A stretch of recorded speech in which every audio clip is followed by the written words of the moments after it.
మొన్న మేము దేవాదుల ప్రాజెక్టు చూడడానికి వచ్చినప్పుడు దేవన్నపేట పంప్ హౌస్ లో ఒక్క మోటార్ కూడా నడవడం లేదని ఫిజికల్ గా మేము వెళ్లి ప్రభుత్వం మీద ఒత్తిడి పెంచే ప్రయత్నం చేశాం. అదేవిధంగా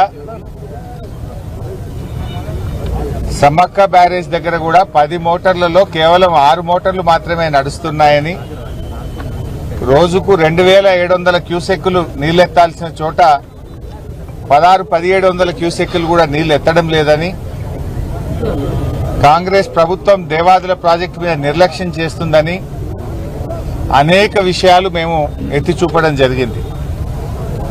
అయితే తెల్లారి ముఖ్యమంత్రి గారు వచ్చి రివ్యూ చేయడం, అన్ని మోటార్లు నడపాలని చెప్పి ఆదేశించడం, అంటే కనీసం ప్రభుత్వం నిద్రలేసింది. బీఆర్ఎస్ పార్టీ తట్టి లేపితే ముఖ్యమంత్రి గారు దేవాదుల ప్రాజెక్టును విజిట్ చేసి అన్ని మోటార్లు కూడా నడపాలి అని ఆదేశించాల్సిన పరిస్థితి వచ్చిందంటే అది బీఆర్ఎస్ పోరాటం వల్ల, బీఆర్ఎస్ పార్టీ కృషి వల్ల అట్లీస్ట్ ముఖ్యమంత్రిలో చలనం వచ్చింది. చలనం వచ్చింది కానీ పని అయితే పూర్తిగా కాలే.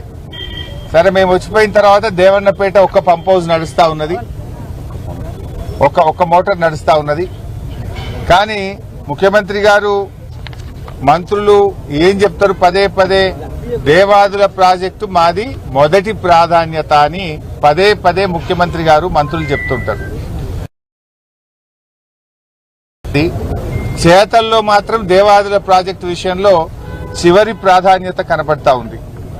ఎందుకు ఈ మాట అంటున్నా అంటే, బీఆర్ఎస్ హయాంలో 7,300 కోట్లు దేవాదుల ప్రాజెక్టు మీద ఖర్చు పెట్టి 2,20,000 ఎకరాలకు బీఆర్ఎస్ పార్టీ 3,20,000 ఎకరాలకు బీఆర్ఎస్ పార్టీ నీళ్లు ఇచ్చింది.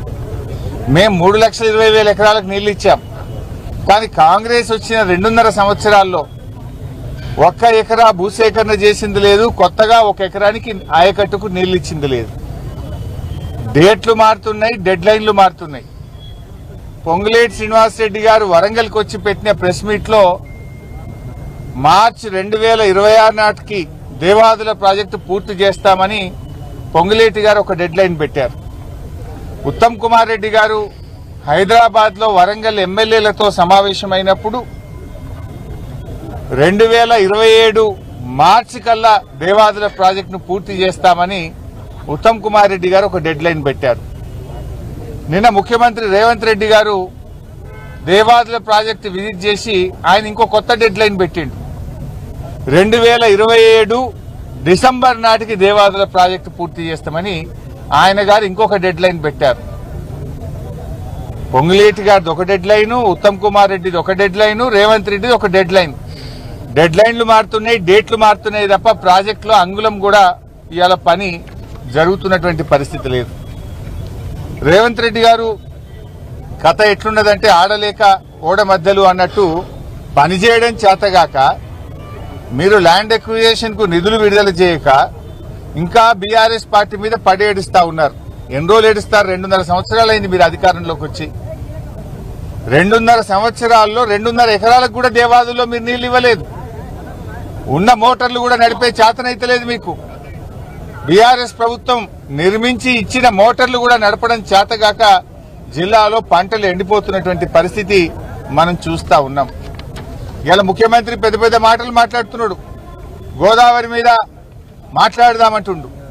గోదావరి మీద మీరు చేసిందేమున్నది? 2.5 ఏళ్లలో ఓ బ్యారేజీ కట్టివా, ఓ చెక్ డ్యామ్ కట్టివా, ఓ లిఫ్ట్ పెడితివా, 1 ఎకరానికి నీళ్లు ఇస్తివా? బీఆర్ఎస్ పార్టీ 8 బ్యారేజీలు కట్టింది గోదావరి మీద. బీఆర్ఎస్ పార్టీ 312 కిలోమీటర్లు గోదావరిని సజీవంగా నిలిపింది. నిండు కుండలాగా 312 కిలోమీటర్లు గోదావరిని నిలిపి చూపింది బీఆర్ఎస్ పార్టీ. ముఖ్యమంత్రి గారు మాట్లాడదాం అసెంబ్లీలో అంటుండు. ఎస్, మేము రెడీ, నీ సవాల్కు మేము యాక్సెప్ట్ చేస్తా ఉన్నాం. కెమెరా తిప్పొద్దు, మైక్ కట్ చేయొద్దు. కట్ చేయకుండా నువ్వేం చేసినావో, బీఆర్ఎస్ పార్టీ ఏం చేసిందో చర్చించడానికి మేము సిద్ధం. 60 ఏళ్ల కాంగ్రెస్ పాలనలో చేసింది ఏందో, 9.5 ఏళ్ల బీఆర్ఎస్ పాలనలో ఏం చేసినామో మేము చర్చించడానికి సిద్ధం. మేము 9.5 ఏళ్లలో 48 లక్షల ఎకరాలకు తెలంగాణలో సాగునీరు అందించి చూపాం. నువ్వేం చేసినావు 2.5 ఏళ్లలో? కనీసం 1 లక్ష ఎకరాలకన్నా నీళ్ళు ఇచ్చినవా? మాటలు తప్ప చేతలు లేవు. గోదావరి మీద చర్చకు మేము సిద్ధం. మైక్ కట్ చేయొద్దు, కెమెరా తిప్పొద్దు, ఇది ఒక్కటే షరతు మాది, ఇంకేం లేదు. ఎంతసేపు అన్నా మాట్లాడదాం, ఎన్ని రోజులైనా మాట్లాడదాం. నీ సంగతి మొన్ననే బయటపడ్డది. ఉత్తమ్ కుమార్ రెడ్డి గారు, మీ జర్నలిస్టే సాక్ష్యం, ఆయన గారు దేవాదుల ప్రాజెక్టు మీద ఉత్తమ్ కుమార్ రెడ్డి గారు ఎక్స్ప్లెయిన్ చేస్తుంటే రేవంత్ రెడ్డి గారు ఆయన ఆపేసిండు. పాపం ఆయన పరిస్థితి దయనీయంగా అయిపోయింది ఉత్తమ్ కుమార్ రెడ్డిది. ఉత్తమన్న నువ్వు జరాగు, ఈ ప్రాజెక్టు మీద కడియం శ్రీహరి గారికి బాగా తెలుసు, ఈసారి రివ్యూ చేస్తే కడియం శ్రీహరిని పిలుచుకో అంటుండు. అంటే నీళ్ల మంత్రికి ఏం తెలియదని చెప్పకనే చెప్తున్నాడు. ఉత్తమ్ కుమార్ రెడ్డికి ఏమీ తెలియదని రేవంత్ రెడ్డి గారు మీడియా సాక్షిగా వరంగల్లోనే చెప్పిండు. ఉత్తమ్ కుమార్ రెడ్డిని ఇజ్జత్ తీసేసిండు. నీకేం తెలియదు, ఈ ప్రాజెక్ట్ గురించి కడియం శ్రీహరి గారికి తెలుసు, ఆయన్నే పిలుచుకో అంటాడు. ప్రాజెక్టు గురించి నీ మంత్రినే నువ్వు మాట్లాడనీయలేదు. రేపు అసెంబ్లీలో మాకు మైక్ ఇస్తావా? నువ్వు మమ్మల్ని మాట్లాడనిస్తావా? అందుకే నేను ఒకటే షరతు పెట్టినా, కెమెరా తిప్పొద్దు, మైక్ కట్ చేయొద్దు, మాట్లాడదాం. పట్టు ఎవరేం చేశారో మాట్లాడదాం. రాష్ట్ర ప్రజలు చూస్తారు, ప్రజలే న్యాయ నిర్ణేతలు. చర్చిద్దాం. నువ్వు చంద్రబాబుకి ఎట్లా దాసోహమైనవో, మేడిగడ్డను, సమ్మక్క బ్యారేజీని, దేవాదులను పండబెట్టి ఆంధ్రాకు నీళ్లు కిందికి ఎట్లా వదులుతున్నావో, నల్లమల్ల సాగర్ కు నీ చీకటి ఒప్పందాన్ని బయట పెట్టడానికి మేము సిద్ధంగా ఉన్నాం. ఎప్పుడంటే అప్పుడు రెడీ. దమ్ముంటే అసెంబ్లీ పెట్టు, మైక్ కట్ చేయకు. ఇవాళ రేవంత్ రెడ్డి గారు ఈ డేట్లు పెట్టుడు, డెడ్ లైన్లు మార్చుడు, ఊకే బీఆర్ఎస్ మీద పడేడ్చుడు కాదు.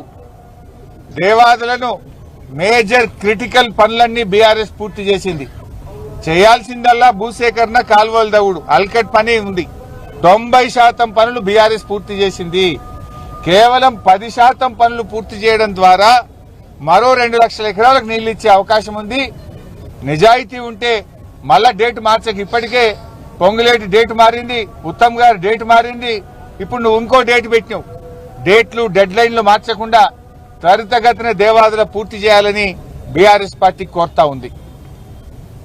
మరి ఈరోజు హెల్త్ సిటీ చూడ్డానికి వచ్చాం. గతంలో కూడా ఏడాది కింద వచ్చాం ఇక్కడికి. అప్పటికి ఇప్పటికీ పెద్ద తేడా లేదు. నిజంగా బీఆర్ఎస్ అధికారంలో ఉంటే 2024 దసరాకు అన్ని వసతులతో పూర్తి స్థాయిలో సూపర్ స్పెషాలిటీ ఇనాగ్రేషన్ అయిపోయి ఉండేది. కానీ కాంగ్రెస్ వచ్చిన పుణ్యమాని హెల్త్ సిటీ పనులు అటకెక్కినాయి. రేవంత్ రెడ్డి గారి ధ్యాసంతా ఫ్యూచర్ సిటీ. కేసీఆర్ గారు ధ్యాసనేమో హెల్త్ సిటీ అయితే, రేవంత్ రెడ్డిని ఫ్యూచర్ సిటీ. కేసీఆర్ గారు ఈ వరంగల్ జిల్లా ప్రజలకు, ఈ ఉత్తర తెలంగాణ ప్రజల ఆరోగ్యాన్ని కాపాడాలి, ఈ ప్రజల ప్రాణాలు కాపాడాలి అని పేదల కోసం కేసీఆర్ గారు హెల్త్ సిటీని నిర్మిస్తే, రేవంత్ రెడ్డి ఏమో రియల్ ఎస్టేట్ ఏజెంట్ల కోసం, కాంట్రాక్టర్ల కోసం ఫ్యూచర్ సిటీ మీద శ్రద్ధ చూపిస్తా ఉన్నాడు.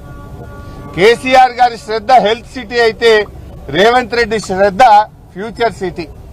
కేసీఆర్ గారి ఆలోచన పేదల ప్రాణాలు కాపాడడం, పేదలకు వైద్యాన్ని అందుబాటులోకి తేవడం. రేవంత్ రెడ్డి ఆలోచన రియల్ ఎస్టేట్ వ్యాపారము, కాంట్రాక్టర్లకు పనులు అప్పచెప్పడం. ఇది కేసీఆర్ గారికి రేవంత్ రెడ్డికి ఉన్న తేడా. నిజంగా ఆ హెల్త్ సిటీ మీద పెట్టిన,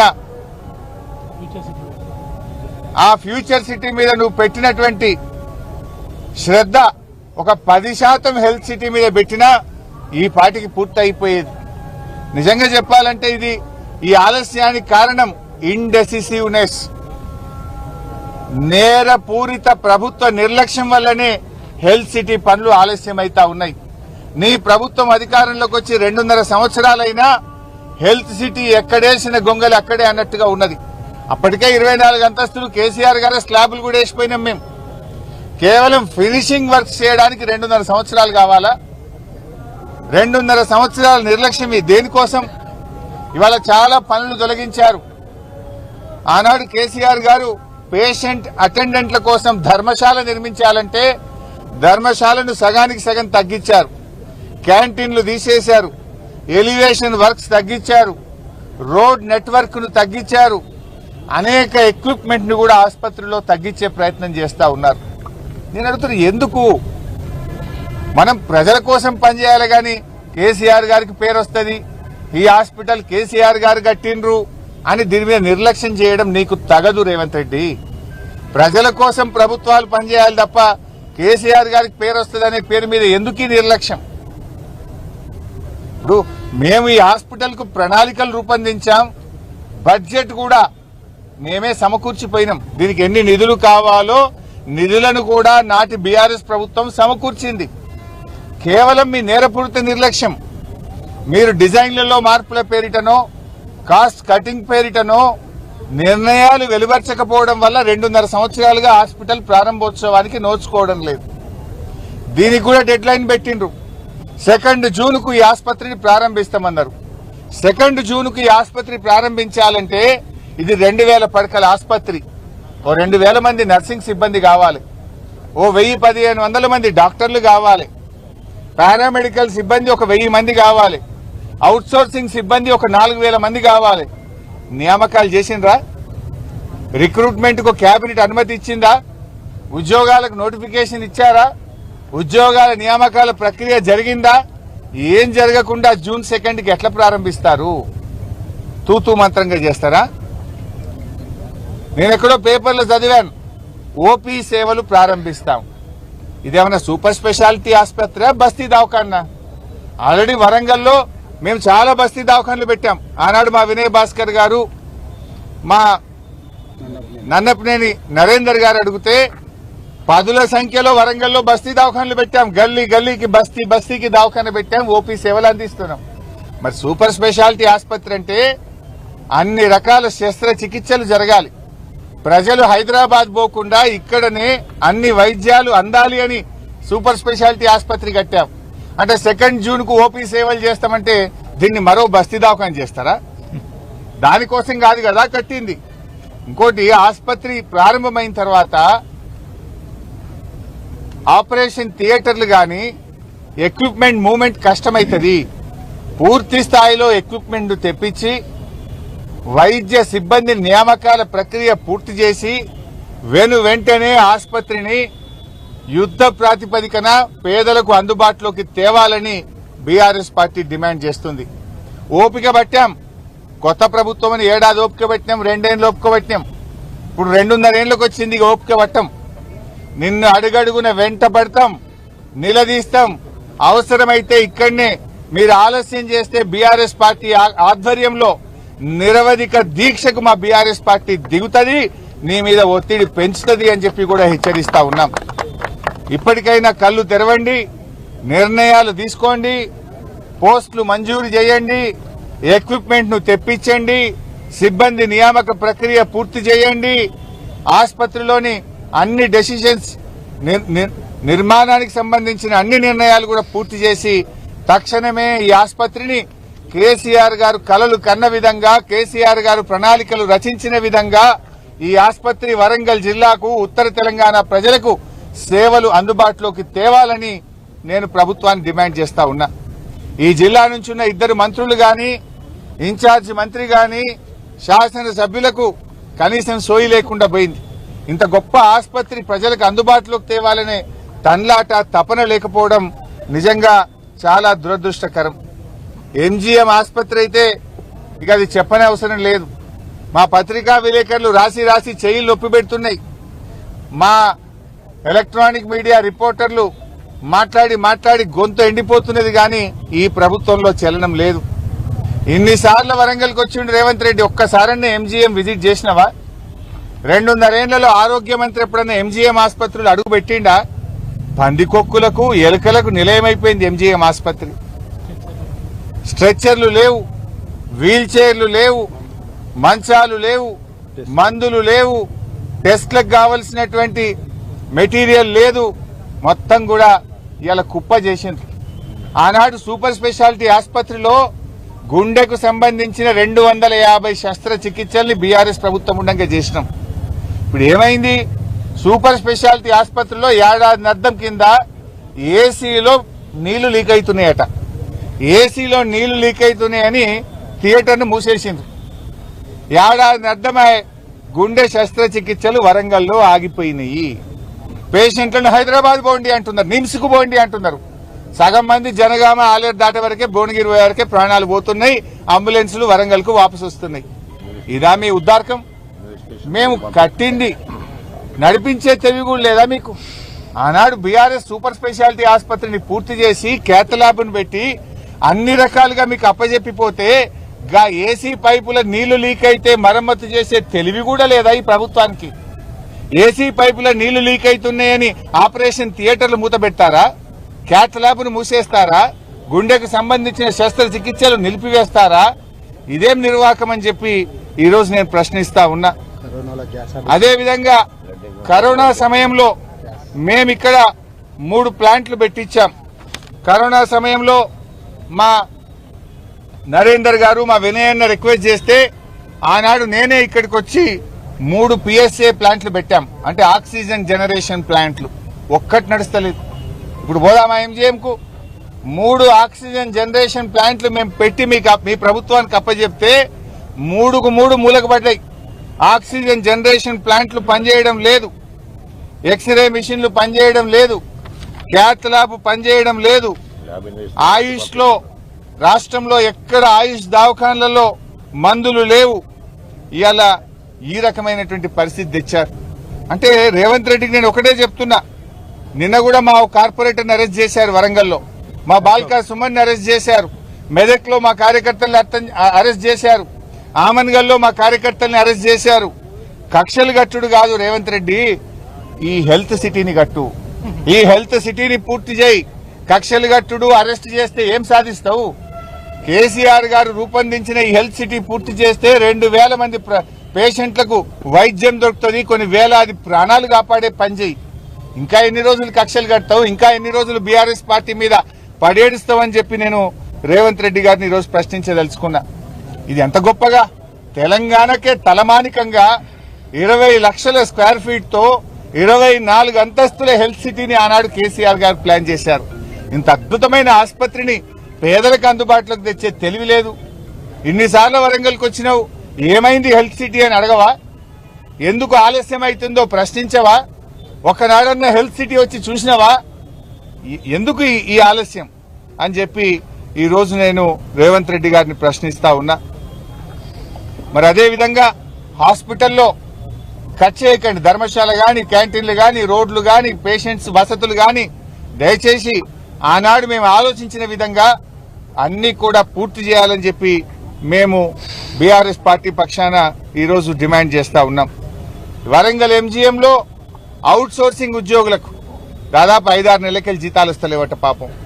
నేను వస్తున్నా అంటే పొద్దున్న నుంచి మెసేజ్లు పెడుతున్నారు, ఒకసారి MGM దాకా రాన్నా మాకు జీతాలు వస్తలేవు అంటున్నారు. ఈ పందికొక్కుల్ని చూడు, ఎలుకల్ని చూడు, ఈ వాసన చూడు, ఈ బాధ చూడు అని చెప్పి పాపం ఎంతో మంది మాట్లాడుతున్నటువంటి పరిస్థితి ఉన్నది. మరి ఒకనాడన్న ముఖ్యమంత్రో, ఆరోగ్య మంత్రో, జిల్లా మంత్రో పోయి MGM చూసే ఓపిక కూడా లేదా మీకు? కనీస బాధ్యత లేదా అని చెప్పి నేను అడుగుతా ఉన్నా. ఈరోజు తక్షణమే అవుట్ సోర్సింగ్ ఉద్యోగులకు రెన్యువల్ చేయండి, వారి వేతనాలు చెల్లించండి అని చెప్పి కూడా నేను ఈరోజు డిమాండ్ చేస్తా ఉన్నా. 6 నెలలు జీతం ఇవ్వకపోతే నడుస్తుందా? ఎట్లా ఇల్లు గడవాలి? వాళ్ళ పిల్లలు, వాళ్ళ భార్య, వాళ్ళ కుటుంబం ఏం కావాలనో ఒకసారి ఆలోచించాలని చెప్పి నేను ప్రభుత్వాన్ని డిమాండ్ చేస్తా ఉన్నా. ఇకపోతే పొద్దున్నే ఏదో ఉద్యోగులకు తీపి కబరు అని రాయించుకున్నారు. ఏం తీపి కబురు అది? అది ఏం కొత్త నిర్ణయం? గతంలో బీఆర్ఎస్ ప్రభుత్వం ఉన్నప్పుడే 1% ఎంప్లాయీస్ కాంట్రిబ్యూషన్, 1% రాష్ట్ర ప్రభుత్వ కాంట్రిబ్యూషన్ తో ఎంప్లాయీస్ హెల్త్ స్కీమ్ జర్నలిస్టులతో పాటు ఉద్యోగులకు బీఆర్ఎస్ ప్రభుత్వం తెచ్చింది. 2.5 సంవత్సరాలు దాన్ని పక్కకు పెట్టి 1% ను 1.5% కు పెంచి అదేదో కొత్తగా తెచ్చినట్టు తీపి కబురు అని చెప్తారు. ఇది పాత కబురే తప్ప తీపి కబురు కాదు. నిజంగా తీపి కబురు అయితే ఉద్యోగస్తులకు పెండింగ్ లో ఉన్న 5 DAలు చెల్లించు, ఉద్యోగస్తులకు PRC తక్షణమే అమలు చేస్తాను. 2.5 ఏళ్లైంది, తక్షణం అనే పదానికి అర్థం మారింది. PRC అమలు చేయి. పాపం మొన్న మైసయ్య అని ఒక SI, ఖమ్మం జిల్లాకు చెందిన SI రిటైర్ అయినాక రావాల్సిన 60 లక్షల డబ్బులు రాక, వైద్యానికి డబ్బులు లేక, ఆసుపత్రిలో బిల్లు కట్టలేక ప్రాణం కోల్పోయిండు మైసయ్య అనే SI. అట్లా ఎంతో మంది రిటైర్డ్ ఉద్యోగులు పాపం చాలా ఇబ్బంది పడుతున్నారు. ఆ రిటైర్డ్ ఉద్యోగులకు రావాల్సిన బకాయిలు చెల్లించు రేవంత్ రెడ్డి, అది తీపి కబురు అవుతుంది. డిఏలు ఇస్తేనో పిఆర్సీ ఇస్తేనో పెండింగ్ వేతనాలు, వాళ్ళకు రావాల్సిన బకాయిలు, రిటైర్డ్ ఉద్యోగుల బకాయిలు, వాళ్ళ సరెండర్ లీవ్ పైసలు ఇస్తే అది తీపి కబురు అవుతుంది. నువ్వు ఇచ్చింది పాత కబరే తప్ప తీపి కబరేం లేదు. ఇది ఆల్రెడీ బీఆర్ఎస్ తీసుకున్న నిర్ణయమే, ఇందులో కొత్త మాట ఒక్కటి కూడా లేదు. నిజంగా మా జర్నలిస్టుల విషయంలో రేవంత్ రెడ్డి తీవ్రమైన అన్యాయం చేస్తా ఉన్నాడు. ఆ రోజు నేను ఆరోగ్య శాఖ మంత్రిగా కేసీఆర్ గారి ఆదేశాలతోని ఉద్యోగస్తులతో పాటు జర్నలిస్టులకు కూడా ఈ ఫ్రీ హెల్త్ స్కీమ్ ఆ రోజు మేము తెచ్చాం. జీవో కూడా ఇచ్చినాం, అదే రోజు జీవో కూడా ఇచ్చినాం. మేము ఉద్యోగస్తులు 1% కడతారు, జర్నలిస్టులు అయితే ఒక్క పైసా కూడా కట్టాల్సిన అవసరం లేకుండా అన్ని super speciality, corporate, private, government ఆసుపత్రుల్లో ఉచిత వైద్యం ఉద్యోగులకు, జర్నలిస్టులకు అందే విధంగా ఆ రోజు మేము నిర్ణయం తీసుకున్నాం. కానీ రేవంత్ రెడ్డి గారు ఈరోజు అందులో నుంచి జర్నలిస్టులను తొలగించారు.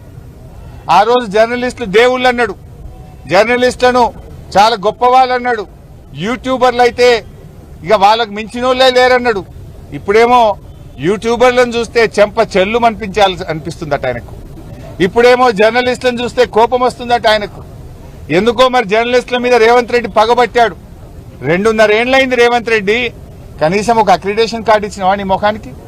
ఒక అక్రిడేషన్ కార్డు ఇచ్చినవా జర్నలిస్టులకు అంటున్నా? ఒక్క ఇంటి స్థలం ఇచ్చినవా అని అడుగుతున్నా? ఒక్క రూపాయన్ని ఇచ్చినవా అని అడుగుతున్నా? ఆనాడు కేసీఆర్ గారు 100 కోట్లతో జర్నలిస్టులకు సంక్షేమ నిధి పెట్టాడు. కరోనాలో జర్నలిస్టులను కాపాడుకున్నాము. రిటైర్ అయిన 4,000 మంది జర్నలిస్టులకు పెన్షన్ ఇచ్చింది బీఆర్ఎస్ ప్రభుత్వము. 15 కోట్ల రూపాయలతో అద్భుతమైన ప్రెస్ అకాడమీ భవనం కట్టింది బీఆర్ఎస్ ప్రభుత్వము. జర్నలిస్టుల కోసం 50 కోట్ల రూపాయలతో సంక్షేమ నిధులు డబ్బులు బ్యాంకులో డిపాజిట్ పెట్టించినాం మేము. నేను అడుగుతున్నా, నువ్వు వచ్చినాక 2 బడ్జెట్లలో 16 కోట్లు పెట్టినావు జర్నలిస్టులకు. ఈ సంవత్సరం 16 కోట్ల రూపాయలు బడ్జెట్ లో పెట్టడం జరిగింది అని ఆర్థిక మంత్రి చదువుతాడు, కాంగ్రెస్ ఎమ్మెల్యేలు బల్లలు కొడతారు. 16 పైసలు ఇచ్చినవా?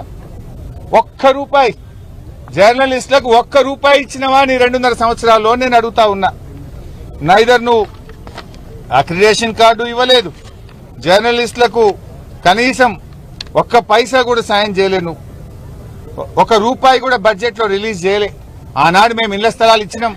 వరంగల్ తో పాటు రూరల్లో అందరికీ ఇళ్ల స్థలాలు ఇచ్చినాం. వరంగల్ కూడా 200 మందికి ఇచ్చినాం. కట్టిన ఇండ్లు ఇవ్వట్లేదు, పూర్తయింది.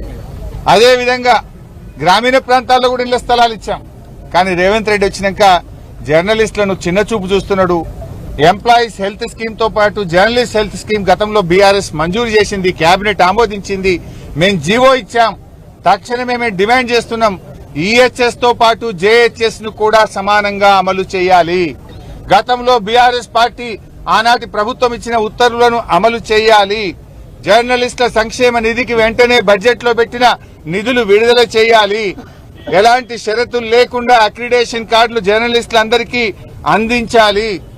అదేవిధంగా జర్నలిస్టులకు ఇండ్ల స్థలాలు కూడా తక్షణమే ఇవ్వాలని బీఆర్ఎస్ డిమాండ్ చేస్తుంది. ఇంకో బాధ కలిగే అంశం ఏంటంటే, ఆనాడు కేసీఆర్ గారు జర్నలిస్టులకు, ఆటో డ్రైవర్లకు, ఇలా కొన్ని వర్గాలకు 5 లక్షల రూపాయల యాక్సిడెంటల్ బీమాను మేము ఆ రోజు ప్రవేశపెట్టినాం. దానికి డబ్బులు కట్టినాం. అది మొన్నటి దాకుండే, లాస్ట్ మంత్ అది టైం అయిపోయింది. ఇప్పుడు దాన్ని రెన్యువల్ చేయట్లే. ఇలా జర్నలిస్టులకు